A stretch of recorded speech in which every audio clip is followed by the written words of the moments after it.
It's a slip knot, and we are going to chain a small multiple. All of these stitches are only worked as a single stitches, so any multiple would do.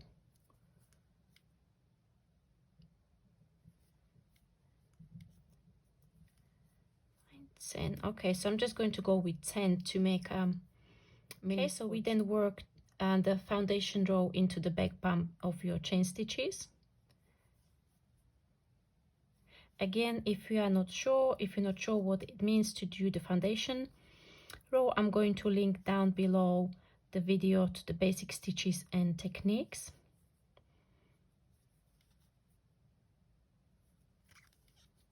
So once we get to the end, for all of these stitches, even for the modifications, we are going to be working standard return pass.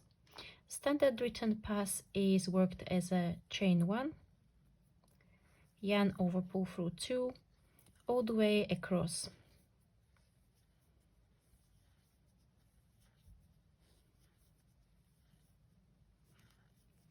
Okay, so that's our mini swatch. So just to recap on Tunisian Simple Stitch, we worked the Tunisian Simple Stitch from right to left under the front vertical bar, then yarn over and pull up a loop.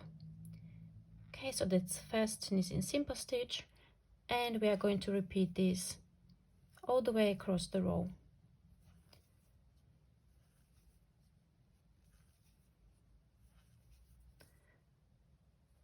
Now we are going to get to the very last stitch, which is the end stitch. So this is worked slightly differently because it's worked under 2 bars of the last stitch. So when you look at the last stitch, you've got the strand of yarn on the right and one on the left. So we insert the hook under both of these, yarn over and pull up a loop like so. And again, we are going to continue with standard return pass, which is chain 1, yarn over, pull through 2. So what I'm going to do, I'm going to work a few more rows for you to see the difference between the basic stitch and the modifications, and then I'll meet you back to show you how to do the extended version of Tunisian Simple Stitch. I'm now going to show you the modification of extending the Tunisian Simple Stitch. I'm going to go with the yellow for this. So again, the basic stitches will be in orange, extended stitches will be in yellow. So I'm just going to add the second color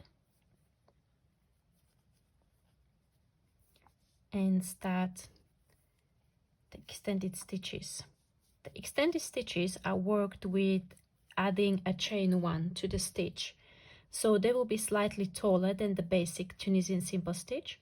That's why we need to start the row with a chain 1 to be able to have the edges at the same height as the stitches.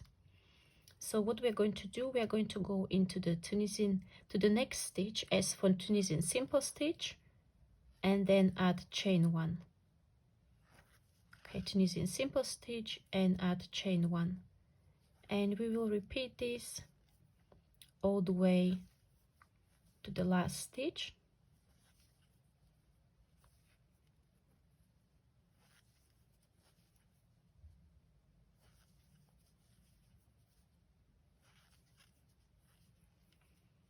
And once we get to the end stitch, we work the end stitch and of course the chain 1 to get to the same height.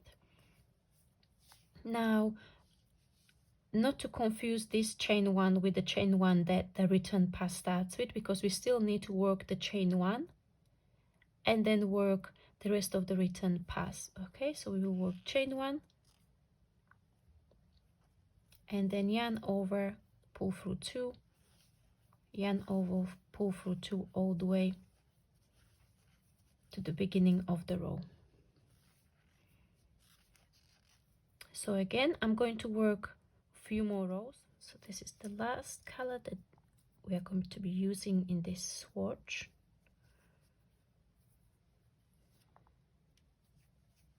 So as you can see, Tunisian extended stitches are a bit less dense than the Tunisian Simple Stitches. The fabric is kind of more lacy. The fabric will have a better drape as well in your project. So the last that we are going to look at in the stitch modifications are locked stitches. So this will be worked as Tunisian simple stitch. So we are going to go under the front vertical bar, but we are also at the same time going to go under the front horizontal bar. Yarn over and pull up a loop like so. Okay, so again we are going to go under the front vertical bar and front horizontal bar, yarn over, pull up a loop.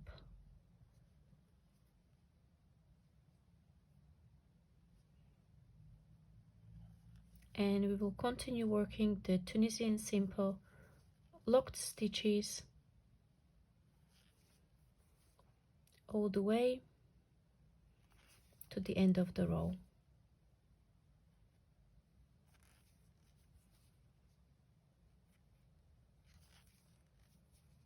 Okay, for these stitches we are also going to be using standard return pass.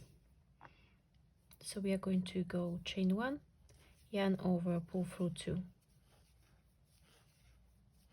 So again I'm going to work a few more rows, meet you after I work this and we will compare the different looks of the Tunisian simple and its modified stitches. Welcome back. So now I've added a few more rows of the Tunisian simple locked stitch. So as you can see from these three, it looks like it's the tightest stitch. It creates really dense fabric. So if we say that Tunisian simple stitch creates dense fabric, this is like on another level. The stitches are really tight together. If you can see, these stitches can be kind of pulled apart.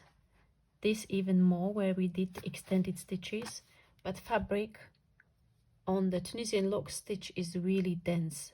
It's much harder to pull it apart. So if you would like to make a blanket, let's say, or afghan that is really dense in the fabric, I would probably recommend the Tunisian simple locked stitch. Okay, and looking at the other side, they look fairly similar except for the Tunisian extended stitch, which has got slightly lacy texture.